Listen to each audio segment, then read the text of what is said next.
வணக்கம். ஜூரிக் திரைப்பட விழாவில் ஹாலிவுட் நடிகையும் தயாரிப்பாளரான எலைன் வாண்டர் வெல்டன் செய்தெல்லிகை அதாவது ஏஐ நடிகையை அறிமுகப்படுத்தியுள்ளார்.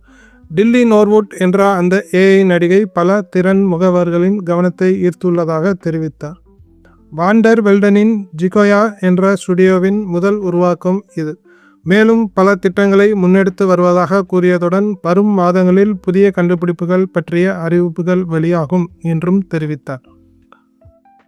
ஜூலையில் பார்ட்டிகல் 6 புரொடக்ஷன்ஸ் தயாரித்த ஏஐ கமிஷனர் எனும் காமெடி காட்சியில் தனது முதல் பாத்திரத்தில் தோன்றியதாக நோர்வுட் தனது முகநூல் பக்கத்தில் அறிவித்து இருக்கிறது.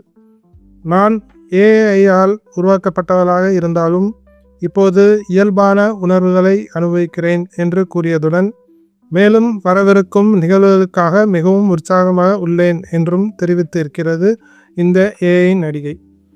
பாரம்பரிய பிரபலங்களைப் போலவே நோர்வுட் இன்ஸ்டாகிராம் கணக்கையும் நடத்தி வருகிறது. செயற்கை நடிகர்களின் உகம் வரும் என்று இல்லை, அது இங்கே ஏற்கனவே வந்துவிட்டது என்கிறார் வாண்டர் வெல்டன். நன்றி.